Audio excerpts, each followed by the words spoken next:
Graça e paz a todos, amados e queridos alunos. Queremos compartilhar com os irmãos, dando continuidade a nossas aulas, falando hoje sobre introdução à teologia. Introdução à teologia, a doutrina de Deus, né? Ou seja, o ensinamento sobre as coisas relacionadas a Deus. É isso que a gente vai aprender na matéria de teologia, propriamente se voltando à doutrina de Deus. Estamos na segunda matéria do curso básico de teologia e vamos estudar sobre a introdução à teologia. Quero frisar que estudaremos os seguintes tópicos: o que é teologia, Deus existe, definições sobre Deus e os atributos de Deus. Extremamente importante, essa é uma parte que a gente vai frisar muito, que são os atributos de Deus, as características de Deus ou as qualidades que Deus arroga para si. A gente vai estar falando sobre os atributos de Deus. Então, primeiramente, vamos entender o que significa a palavra teologia. Para muitos, infelizmente, a teologia até ela serve de repúdio. Alguns não aceitam a teologia e acham que estudando a teologia vão se esfriar na fé, vão compreender as coisas de maneira diferente do que estavam acostumados. Isso pode acontecer. Esfriar não vou dizer que a pessoa se esfria. Apenas ela vai ter uma visão mais ampla, né? Ela vai ter o seu foco melhor ajustado com relação a muitas coisas que a Bíblia nos ensina, que a teologia vem acertar o foco. Ou seja, vem trazer solidez àquilo que às vezes a gente conhece como um versículo isolado somente, e a gente não conhece propriamente o que significa, né, aquela palavra, determinada palavra, né, aquele texto sobre o que está falando, por que aquele texto foi direcionado, por que aquela palavra foi dita. Tudo isso a gente vai aprender na teologia. A teologia não mata, é o que eu sempre digo, né? Às vezes as pessoas querem uma desculpa para não querer aprender e acham que a teologia mata. Por isso que, infelizmente, muitos púlpitos estão com uma escassez muito grande de uma palavra realmente que tenha peso e que tenha veracidade nas Escrituras. O sermão realmente tem sido um sermão muito fraco em muitas igrejas. Hoje o que predomina é o grito, é o pulo e as línguas estranhas. É isso que predomina em todos os lugares. É a profetada, é as revelações, é as visões de anjo, de arcanjo, querubim e serafim. É isso que empolga a igreja. Mas não é isso que nós vamos nos voltar a estudar, né? Primeiramente, o que é teologia? Primeiramente, a gente sabe que isso tem a ver com o grego. Sempre que a gente vai falar alguma coisa no Novo Testamento, quando a gente está aprendendo, a gente fala sobre origem no grego. Por quê? Porque o Novo Testamento foi escrito no grego. O Antigo foi escrito no hebraico. A maior parte do Antigo Testamento foi escrito no hebraico. E algumas porções ali foram escritas em grego. Mas a maior parte foi escrita no grego. O que é teologia? A palavra teologia vem do grego. Por isso você vê alguém às vezes falando, essa palavra vem do grego. Quando ele fala do hebraico, geralmente é alguma coisa voltada ao Antigo Testamento. Quando é no Novo, é do grego. E é importante conhecer essas duas linguagens, o hebraico e o grego, para trazer um sentido realmente o que aquela palavra quer dizer. A palavra teologia vem do grego, que significa theo, no grego aqui está no grego. Theo significa Deus. Então Deus, no grego, significa theo. Logia, estudo ou tratado. Theo significa Deus. Logia, estudo ou tratado. Então, teologia é estudo ou tratado sobre Deus. Logos, também podemos entender a palavra logia, vem do grego que significa logos. Logos igual verbo ou palavra. Isso está relacionado, né, em João, capítulo de número 1, versículo de número 1.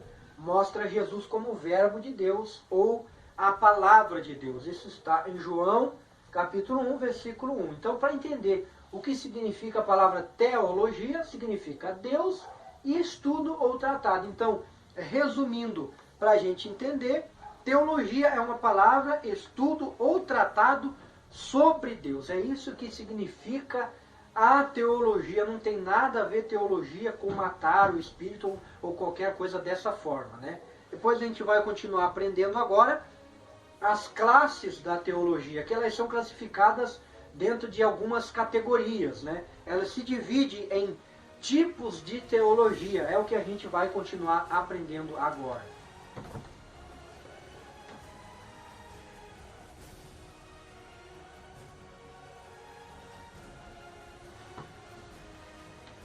Continuando então, agora vamos para as categorias da teologia, ou seja, classificando a teologia de forma que você possa compreender as áreas que ela abrange. Tipos de teologia. São vários, mas a gente classifica aqui em dois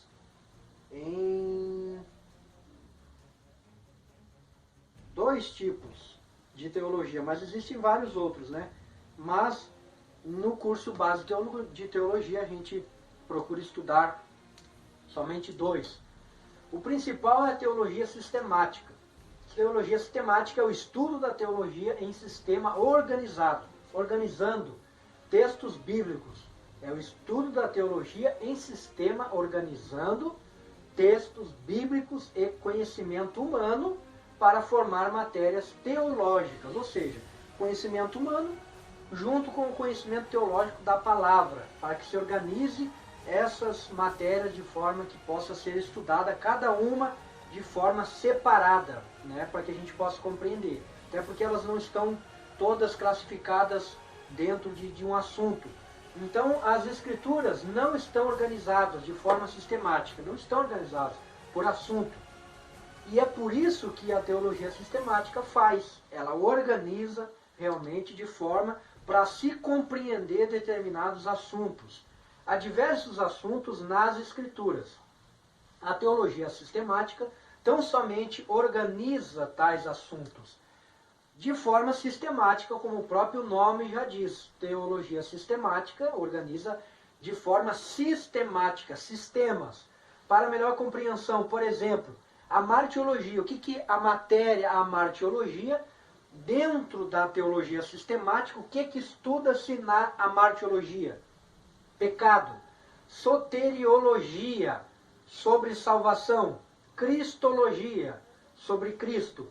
Pneumatologia, Espírito Santo, e assim sucessivamente. Então, a teologia sistemática, ela organiza os assuntos dentro das Escrituras. Por exemplo, eu quero estudar sobre anjos, angelologia, né? Eu quero estudar sobre o pecado, a martiologia. Eu quero estudar sobre salvação, soteriologia.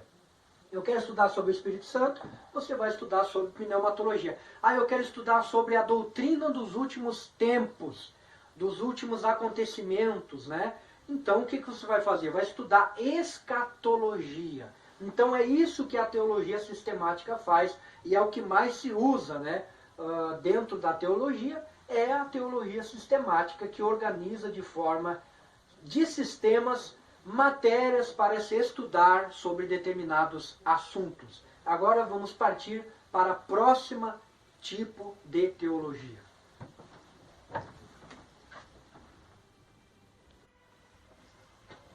Então, continuando agora a segunda parte, vamos terminar então essas duas matérias aqui. Agora vamos para a teologia. A primeira foi a teologia sistemática, como eu expliquei, que organiza de forma sistemática. Agora, teologia bíblica, também essa é uma muito importante. É o estudo da Bíblia analisando textos bíblicos, histórias bíblicas, etc. Essa realmente é uma teologia que tem estado realmente muito escassa em muitas igrejas, infelizmente, muitas casas de oração. Infelizmente, muitos sermões são sermões muito, como que eu posso expressar a palavra? Sermões muito frios com relações à teologia bíblica, né? Realmente não se analisa o estudo no contexto para quando se vai ministrar a mensagem. Se ministra uma mensagem que muitas das vezes agrada as pessoas ou provoca emoções na vida das pessoas, né? Esta forma de fazer teologia respeita-se muito o texto bíblico, o texto que se está lendo, por isso é chamado de teologia bíblica, porque ela respeita o texto, né? Há um esforço muito grande em se entender, por exemplo, o contexto em que cada documento foi escrito, ou seja, quando foi direcionada tal carta, qual o contexto, o que estava acontecendo quando foi escrito este capítulo, né? Essa história aconteceu quando, como que estava naquela época que essa história ocorreu. É isso que é extremamente importante para se entender muitas vezes o que Deus está querendo falar, para trazer para os nossos dias numa aplicação pessoal. Como pensava o autor do texto quando escreveu o texto? Como que ele estava pensando quando quis escrever aquela visão que ele viu, ou aquele acontecimento que ele presenciou, ou que falaram para ele? Porque houve alguns acontecimentos que o autor não presenciou, mas pessoas contaram a história, pessoas que viram, estiveram presentes, contaram para esse autor, e esse autor escreveu. Um exemplo bem compreendido disso e bem conhecido é o caso do Dr. Lucas, que ele não presenciou muito dos fatos que ocorreram, mas ele foi buscar na história, buscar na vida de outras pessoas que passaram por esses acontecimentos, que presenciaram esses fatos, e então ele escreveu o livro de Lucas e também o livro de Atos, né? Como pensavam os que eram os primeiros destinatários das epístolas, no caso do apóstolo São Paulo? Como pensavam essas pessoas quando essas cartas foram direcionadas a eles? Isso é muito importante também saber.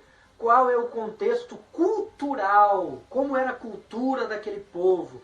Como que eles viviam a cultura daquele povo? O que eles se alimentavam? O que eles cultuavam? Quem eles adoravam? Isso é extremamente importante também quando se vai preparar uma teologia bíblica ou uma mensagem bíblica, para ficar melhor entendido isso. A mensagem tem que ser uma mensagem bíblica, né? A gente pelo menos entende isso. Qual o contexto cultural e histórico em que o texto foi escrito e recepcionado? Quando eles receberam essa epístola, como que eles estavam e como que eles receberam essa epístola, como que eles trataram quando receberam essa epístola? Há um cuidado enorme em se conhecer as palavras originais, que é o que eu estava falando na introdução do nosso estudo de hoje. Eu vou ler o Novo Testamento, eu vou analisar no grego o que a palavra significa para me entender.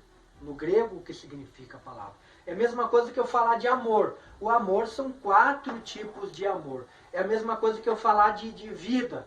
Vida também, se eu não me falho a memória, são 4 tipos de vida. Então, temos que saber qual que é o tipo do amor ou qual que é o tipo da vida que se está falando no texto. E aí precisa se conhecer um pouco do grego. E hoje é possível pesquisar para conhecer isso, não tem desculpa para preparar um sermão fraco, um sermão frio, um sermão débil, né? Eu digo assim, um sermão pobre, é a palavra mais para a gente compreender melhor, é um sermão pobre, né? Um sermão aquele que emociona as pessoas. Hoje não se prega, muitas das vezes, um sermão conhecendo a cultura, conhecendo o contexto em que foi escrito, mas se prega realmente o que agrada às pessoas. Se prega para as pessoas pularem, para as pessoas correrem, caírem no chão, rolarem, falarem em línguas, profetizarem, balbuciarem, coisas parecidas. Se procura emocionar as pessoas, não se procura muitas das vezes uma mensagem bíblica, conhecendo, como eu disse aqui, o contexto em que foi escrito. Pega-se um versículo ali e não se vê todo o texto, toda a história para se compreender aquela palavra. Muitas das vezes não se compreende e se pega um versículo só e se cria os tais conhecidos no meio pentecostal, que são conhecidos como jargões. Jargões. O que são os jargões? São versículos isolados, palavras isoladas. Está escrito assim: o Senhor é meu pastor, nada me faltará. Está escrito assim: o que ligar na terra é ligado no céu. Se pega versículos isolados e não se vê quando foi escrito, né, esse capítulo, a história, o que estava ocorrendo na história para esse autor ter escrevido essa palavra ou essa frase.